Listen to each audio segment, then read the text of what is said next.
My name is Peter Goetje. I'm a director of the Nordic Cochrane Center in Copenhagen and professor of research design and analysis at the University of Copenhagen. 2 years ago, I found out that our prescription drugs are the third leading cause of death after heart disease and cancer. Our drugs kill around 200,000 people in America every year, and half of these people die while they do what their doctors told them. So they die because of the side effects.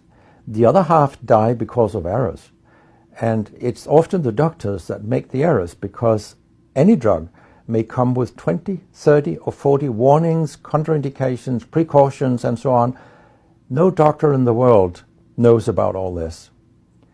So they give patients drugs that they should not have given them, that interact dangerously with other drugs or food items or so on. And then the patients die. That's the other half. So the other thing I found out 2 years ago was that much of what the drug industry does fulfills the criteria for organized crime in US law. And they behave in many ways like the mafia does. They corrupt everyone they can corrupt. They have bought every type of person, even including ministers of health in some countries. So there is a huge amount of corruption. In my country, for example, Denmark, we are regarded as having very little corruption. But yet we have thousands of doctors on industry payroll, although we are just 20,000 doctors. So this is an effective kind of corruption. The drug industry buys the professors first, then chiefs of department, then other chief physicians and so on. They don't buy junior doctors. So when several thousands are on industry payroll, it's really, really bad. And that's why I wrote my book, Deadly Medicines and Organized Crime, How Big Pharma Has Corrupted Healthcare. I hope to convince patients not to take so many drugs, because so many die from the drugs they take. In my country, people take so many drugs that every single citizen can be in treatment with 1.5 drugs from they are born till they die.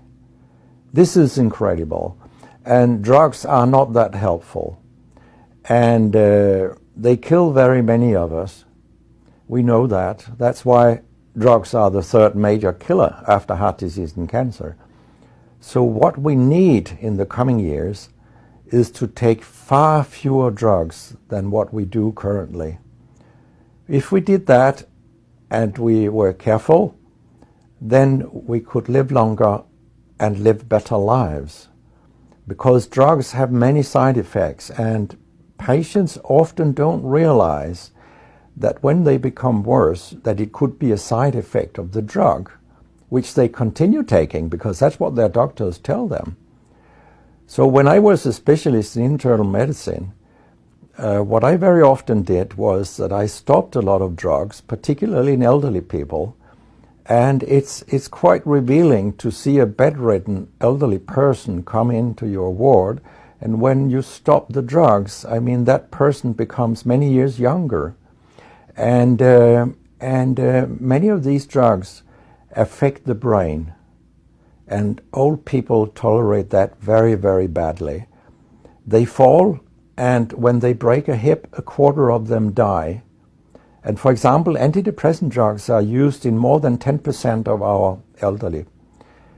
And they seem to kill 3% of them every year. I mean, if 100 old people take an antidepressant for 1 year, 3% of them will die because they fall and break their hip.